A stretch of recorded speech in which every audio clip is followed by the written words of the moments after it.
DNT बिरादरी बाकी लोगों के लिए तो हो सकती है कि वो लैंडलेस बिरादरी नज़र आए, वो घुमंतू बिरादरी नज़र आए।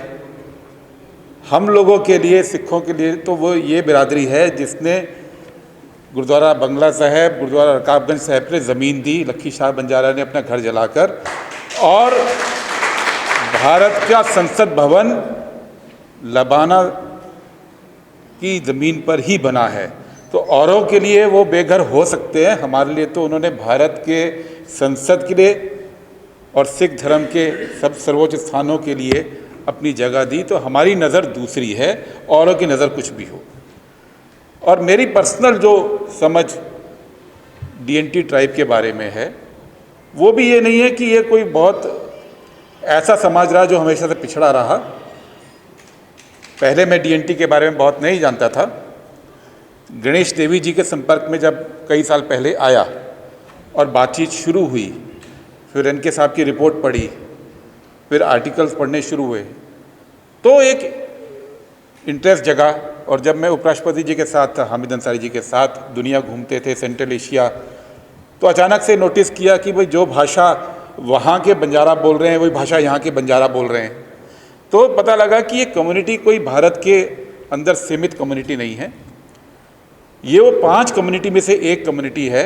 एक ईरानियन, एक चाइनीज़, एक ज्यूज़, एक यूरोपियन और एक बंजारा, जिन्होंने कई सौ साल तक पूरी दुनिया के ट्रेड पर राज किया, समुद्र पे राज किया, ज़मीन पे राज किया। तो मजबूत कम्युनिटी रही। वो आज क्यों हो गई उसके हिस्टोरिकल कारण है, उसमें मैं नहीं जाऊंगा, लेकिन सच ये है कि ये वो कम्युनिटी है जिसने दुनिया के ऊपर राज किया। ख़ास तौर पे बारूद, गन पाउडर के पूरे बिजनेस के ऊपर भारत के बंजारों ने यहाँ से लेकर ब्राज़ील तक राज किया। तो वो समझ के तहत मैं आप लोगों का स्वागत करता हूँ और धन्यवाद करता हूँ कि आप लोगों ने बुलाया। मैंने फ़ोन किया अभी लबाना साहब को कि भाई प्रोग्राम आप एक मीटिंग कर रहे हैं तो हम लोगों को सुनना चाहिए। कांग्रेस पार्टी कभी आपके इशू के साथ जुड़ जाती है और कभी, जैसा आपने कहा, कि जेल में होते हैं तो आवाज़ नहीं उठाती है। ये सच है, और वो सच इसलिए है, उसका एक बेसिक कारण है कि आपकी ताकत जितनी ज़्यादा हो, 15% है, 12% है, 11% है, उससे नीचे तो नहीं है, लेकिन वो बटी हुई है। कहीं पे वो एससी में है, कहीं एसटी में है, कहीं ओबीसी में है, कहीं जनरल में है। और बटी होने की वजह से एक जो पॉलिटिकल फोर्स बनना है वो नहीं है। और जब पॉलिटिकल फोर्स नहीं है तो लोकतंत्र में सारा खेल नेगोशिएशन का है। तो ये कम्युनिटी नेगोशिएट नहीं कर पा रही है ताकतों के साथ अपनी जगह लेने के लिए, ये बात सच है। सोनिया गांधी जी ने जब एनएसी में ये इशू समझा तो रनके साहब से कहा कि रिपोर्ट दीजिए, रिपोर्ट आई भी। ये भी सच है कि रिपोर्ट जो आई उस पर जो अमल होना चाहिए था वो कितना चले कितना नहीं चले उस पर डिबेट हो सकती है, लेकिन एक रिपोर्ट आई और उसके बाद इदाते कमेटी की रिपोर्ट भी आई। तो रिपोर्टें तो अब सामने हैं, रोड मैप भी सामने है, इसमें अब कोई नई चीज़ की ज़रूरत नहीं है। और ना तो मुझे लगता है कोई रिपोर्ट की ज़रूरत है, ना कोई रोड मैप की ज़रूरत है। ज़रूरत केवल इस बात की है कि जो चीज़ सुझाई गई है वो इस देश में हो कैसे, और यही एक पेंच है जो खुल नहीं रहा है। और वो पेंच तब तक नहीं खुलेगा जब तक फाइटिंग मोड में नहीं आएंगे। मांगने से कुछ नहीं हो रहा, ये बात बिल्कुल सच है, क्योंकि जो लोग सिस्टम के अंदर अच्छी जगहों पे होते हैं, चाहे वो ब्यूरोक्रेसी हो, चाहे वो पॉलिटिक्स हो, चाहे वो अर्थ जगत हो, उनके दिमाग में डीएनटी की एक छवि अलग बिठाई गई पिछले 100-150 साल के अंदर। और पहला रिस्पांस जो आता है वो कोऑपरेशन नहीं करने का आता है, और यही एक चैलेंज है।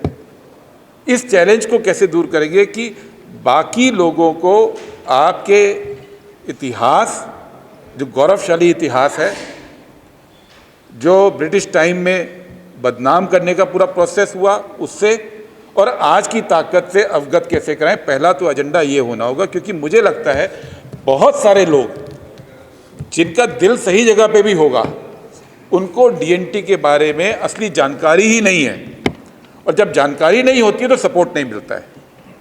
तो ये पहला मेरा एक रिक्वेस्ट है कि जो ये प्रोसेस आप लोग शुरू कर रहे हैं सब इकट्ठे होकर, और आप सबके पीछे मासेस हैं, लेकिन जो इंटेलेक्चुअल स्पेस में बातचीत करने की ज़रूरत है वो अगर शुरू नहीं करेंगे तो लड़ाई पूरी नहीं होगी।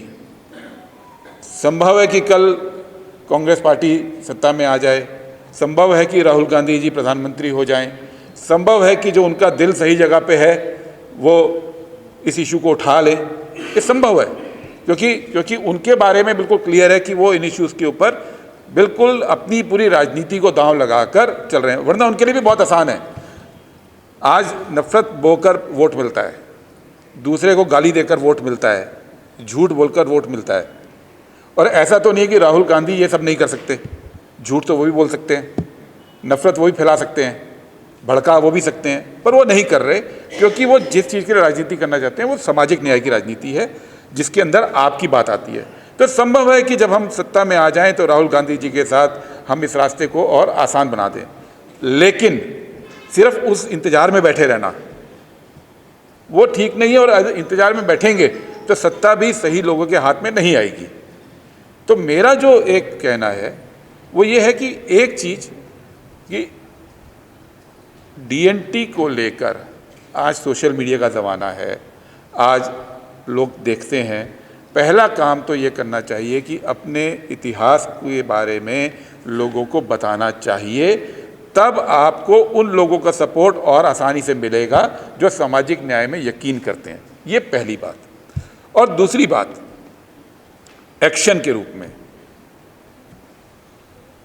दो कमीशन की रिपोर्ट आ चुकी, कोर्ट की आ चुकी कि कास्ट सेंसस में डीएनटी की गणना अलग से होनी चाहिए, ये रिकमेंडेशन स्पष्ट है। अब इस कास्ट सेंसस में उसको कैसे इशू बनाया जाए, पूरा ताकत उस पर लगानी चाहिए, क्योंकि अगर कास्ट सेंसस पे इशू अगर आपके 10-12 करोड़ लोग हैं और अगर थोड़ा बहुत भी खौफ पैदा हुआ कि हम अगर ये नहीं मानेंगे तो इस देश में इतनी बड़ी संख्या के वोटर्स हमारे अगेंस्ट होंगे, तो ये सरकार मानेगी। पहले कास्ट सेंसस के नाम भी नहीं ले रहे थे, अभी आपने बोला कि राहुल गांधी जी अब कास्ट सेंसस की बात कम कर रहे हैं, नहीं। अभी अगर आपने कल का भाषण सुना हो लखनऊ का, और 4 दिन पहले ओबीसी महिलाओं के सम्मेलन में भाषण सुना हो, दोनों इस हफ्ते 2 बार उन्होंने बात की है। ये बात सच है, क्योंकि लेकिन पार्लियामेंट में कई बार दूसरे इश्यूज आ जाते हैं तो लेकिन राहुल गांधी अडिग हैं। राहुल गांधी ने जो प्रेशर बनाया, उस प्रेशर के चलते जातिगत जनगणना मोदी अब मान रहे हैं, इस बार करने की बात कर रहे हैं, लेकिन क्या कर रहे हैं अभी किसी को मालूम नहीं। अभी फॉर्म में भी नाम नहीं है, वो एक अलग बात है, हो सकता है कि जुमला ही निकले बाद में, हो सकता है। लेकिन मेरा अपना ये कहना है कि आप सबकी जो फोर्स है, आप सबके पीछे जो लोग हैं, उनको हमको इकट्ठा करके कहीं ताकत दिखाने का प्लान करना चाहिए कि जातिगत जनगणना में डीएनटी की काउंटिंग अलग से हो, क्योंकि अगर वो नहीं होगा तो आगे के सारे रास्ते बंद हैं, बहुत स्पष्ट। ये एक कदम है, क्योंकि अगर आप रिजर्वेशन की बात करते हैं तो सुप्रीम कोर्ट का ट्रिपल टेस्ट फॉर्मूला एससी के मामले में, ओबीसी के मामले में स्पष्ट है कि इंपीरिकल डाटा चाहिए कि कितने पद पे आपके समाज के या दूसरे समाजों के लोग हैं, ब्यूरोक्रेसी में क्या रिप्रेजेंटेशन है, ये इंपीरिकल डाटा चाहिए, ऑफिसों में क्या तो इंपीरिकल डाटा कैसे आएगा? वो केवल और केवल जातिगत जनगणना से आएगा। एक बार वो डेटा आ गया तो सुप्रीम कोर्ट भी बाध्य होगा इस पे सही फैसला देने के लिए, क्योंकि ट्रिपल टेस्ट का फॉर्मूला सुप्रीम कोर्ट का दिया हुआ है, किसी और का दिया हुआ नहीं है, उन्होंने दिया है। तो इस काम को कैसे करेंगे, मुझे लगता है ये प्लानिंग अगले आज और कल में होनी चाहिए, और उसमें हम लोगों की क्या मदद चाहिए, कांग्रेस पार्टी क्या करेगी, क्योंकि कांग्रेस पार्टी भी ऐसा नहीं है कि हमारे यहाँ कोई प्री प्लान्ड एजेंडा है इसको लेके। हमारा एजेंडा 2 चीज़ों का स्पष्ट है, सामाजिक न्याय और जातिगत जनगणना। उसमें डीएनटी के सवाल पे मैं रिक्वेस्ट करूंगा राहुल जी को कि एक छोटा डेलीगेशन, इतने सारे लोग तो मिलना मुश्किल होगा, लेकिन वो मिलकर राहुल जी के सामने अपनी बात करें, ये मैं ज़रूर रिक्वेस्ट करूंगा कि उन तक बात ये पहुँचे डीएनटी के सवाल पे, और वो अडिग रूप से खड़े हों। लेकिन उन तक बात पहुँचाना काफ़ी नहीं होगा, ताकत को आप कैसे दिखाओगे ज़मीन पर, उसके बारे में मैं आइडिया नहीं दे रहा हूँ, हालांकि मेरे दिमाग में कुछ चीज़ें हैं, वो आपके, क्योंकि हम तो बोल के निकल जाएंगे, तो मोबिलाइज तो आप ही लोगों को करना है, नेता आप लोग हो।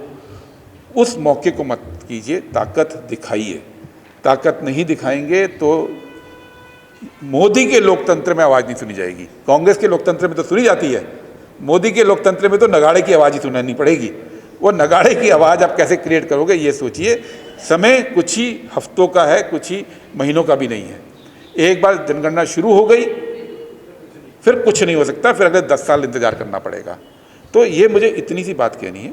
जहाँ तक कांग्रेस पार्टी के अंदर डीएनटी का सवाल है, कांग्रेस पार्टी में डीएनटी के सवाल पे पहले बहुत मुखर होती थी। इतिहास में नहीं जाऊंगा, नेहरू जी से लेकर इंदिरा जी तक। पिछले कुछ सालों में दोबारा से डीएनटी का इशू उठा, रेणके साहब यहाँ बैठे हैं। फिर पार्टी के अंदर दोबारा से एक सेल बनाया गया डीएनटी के इशूज़ के लिए। और जब ये बात हुई तो पार्टी के अंदर भी ये जो आवाज़ को उठाने का काम है वो हम लोगों का काम है, हम लोग उसको उठाएंगे। लेकिन अगर हम सिर्फ आवाज़ उठाएंगे और पीछे ताकत नहीं है तो कुछ सुनने का नहीं। पॉलिटिक्स है, पॉलिटिक्स में अल्टीमेटली तो सर गिने जाते हैं और कुछ काम नहीं आता है। तो वो ताकत आप कांग्रेस के भी डिपार्टमेंट को दीजिए। और राहुल जी के साथ बातचीत करने का मैं बिल्कुल प्रयास करूँगा। मैं वायदा कभी नहीं करता हूँ यूँ, लेकिन मुझे उम्मीद है कि वो मानेंगे, ठीक है ना, और हम इस इशू को उठाएंगे। और आखिरी बात मैं ये कहूँगा, जो बिखरे हुए हैं एससी, एसटी, ओबीसी, जनरल, चारों में बिखरे हुए हैं, उसको कैसे ठीक करना है, क्योंकि कैटेगराइजेशन इतनी आसानी से दूर होने वाला नहीं है। सरकार कोई ये नहीं करेगी कि पूरे स्टेट्स के अंदर सब जगह एक फैसला हो जाएगा और सब, तो अलग अलग बिखराव होते हुए भी कॉमन मंच कैसे बने, ये एजेंडा होना चाहिए। क्योंकि मिलकर ही सबकी पॉलिटिक्स और सबकी ताकत बनेगी। अकेले अकेले तो ठीक है, थोड़ा थोड़ा करते रहेंगे, कोई एमएलए एक आध बन जाएगा, कोई एक आध मंत्री बन जाएगा, उससे ज़्यादा जगह चाहिए। आप ये देखो, मैं अभी डेटा देख रहा था, 2 साल पहले का जो लास्ट डेटा आया, ऑल इंडिया हायर स्टडीज़ का जो डेटा आया है, लगभग 2,66,00,000 लोग एससी, एसटी, ओबीसी के post graduate, doctor, engineer, PhD और मैनेजमेंट पास किए। और 2,66,00,000 में आप ये मान के चलिए, एक एस्टीमेट है कि लगभग 30 लाख लोग डीएनटी कम्युनिटी के होंगे। लगभग 30 लाख, यानी एक साल में 30 लाख लोग डीएनटी कम्युनिटी के। हमको एक आकलन है, कोई फिक्स डेटा नहीं, लेकिन एक आकलन जो है वो या तो पोस्ट ग्रेजुएशन कर रहा है, वो डॉक्टरी पढ़ रहा है, वो इंजीनियर बन रहा है, वो मैनेजमेंट पढ़ रहा है, वो पीएचडी कर रहा है, लेकिन नौकरी में कहीं नहीं दिख रहे। ना सरकारी में दिख रहे हैं, सरकारी तो अब है ही नहीं, ना ही प्राइवेट में दिख रहे हैं। तो जो 70 साल के अंदर जो डीएनटी के लिए सुविधाएं दी गई, कम दी ज़्यादा दी वो एक अलग बात है, जो दी गई उसके तहत हर साल 30 लाख आपका युवा तैयार हो रहा है, पढ़ा लिखा। वो कहाँ जा रहा है? और यही बात राहुल जी कर रहे हैं ना, कि वो कहीं दिख ही नहीं रहा है। और वो युवा जो पढ़ा लिखा है, जो प्रोफेशनली स्किल्ड है,